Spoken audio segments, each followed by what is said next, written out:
Hello guys, আজকে আমরা physiotherapy বিষয়টা কি সে সম্পর্কে জানবো। ফিজিওথেরাপি কেন করবেন এবং এটা করলে কি হয়?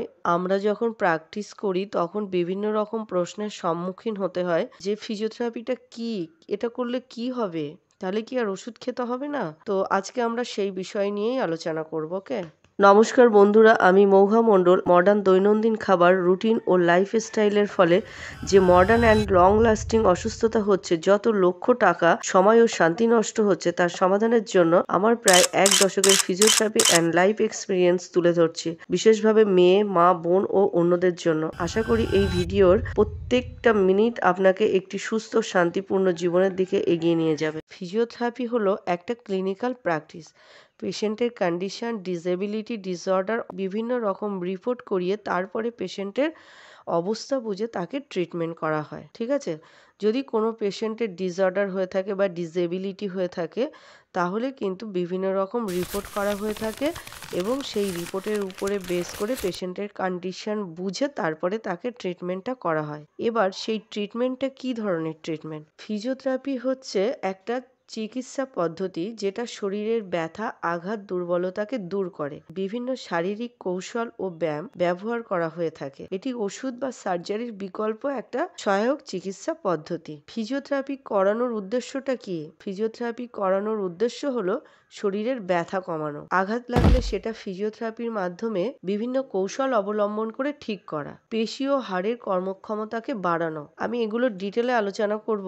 আমি আগে আপনাদেরকে পয়েন্টগুলো জানিয়ে নিলাম যে কি কি ধরনের সমস্যা থেকে আমরা এই ফিজিওথেরাপির মাধ্যমে রিলিফ পেতে পারি। চলাচল ও দৈনন্দিন জীবনের যে কাজকর্মগুলো আমরা করি সেগুলো বিভিন্নভাবে সহজ করা, শারীরিক সক্ষমতাকে উন্নত করা। এবার কিভাবে করা যায় সেটা হচ্ছে যেমন ব্যায়াম থেরাপি। ব্যায়াম থেরাপির মাধ্যমে কি করা হয়? পেশিগুলোকে শক্তিশালী করা হয়। ম্যানুয়াল থেরাপি, যেটা হাড় ও পেশির বিভিন্ন রকম মুভমেন্ট করানো হয়, যেমন হাতে মাসাজ করানো হয় এবং স্ট্রেচিং করানো হয়। তারপরে হচ্ছে ইলেকট্রোথেরাপি, যেগুলো দেখা যাচ্ছে কিছু কিছু পেশেন্টের ক্ষেত্রে ইলেকট্রোথেরাপির দরকার হয়, সেগুলো ইলেকট্রিক্যাল স্টিমুলেশন দিয়ে কিন্তু ব্যথা কমানো হয়ে থাকে। হাইড্রোথেরাপি আছে, যেগুলো জলের মধ্যে ব্যায়াম করানো হয়ে থাকে। ঠিক আছে? উষ্ণতা বা ঠান্ডা থেরাপি, দেখা যাচ্ছে কোনো জায়গায় ফুলে গেছে বা ব্যথা হয়েছে, তো সেখানে আপনি আইস প্যাকও দিতে পারেন, আবার হট প্যাকও ইউজ করতে পারেন। সেটা ব্যবহার করে কিন্তু ফোলা বা ব্যথা কমানো হয়ে থাকে।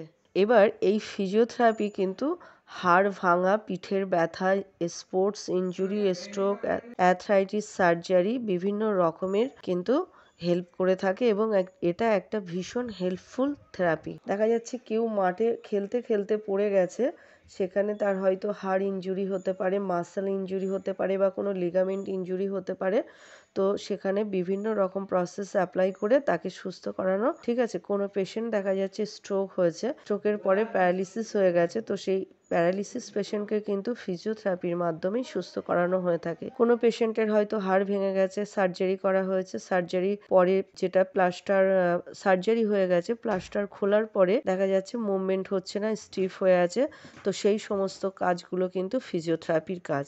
ওকে? তো সেই সমস্ত কাজ কিন্তু ফিজিওথেরাপির মাধ্যমেই আবার তাকে সুস্থ করা হয় বা হাতের স্টিফনেস কমানো হয়, হাতটাকে আবার নর্মাল পজিশনে নিয়ে যাওয়ার চেষ্টা করা হয়। তো আশা করি ফিজিওথেরাপি বিষয়টা আপনাদেরকে আমি কিছুটা হলেও পরিষ্কার করতে পেরেছি। যদি আপনাদের কোনো কিছু জানার থাকে, আরও কিছু জানার যদি থাকে, বুঝতে যদি অসুবিধা হয়, তাহলে কমেন্টে জানাবেন। আমি আমার সাধ্যমতো আপনাদেরকে হেল্প করার চেষ্টা করব। ওকে?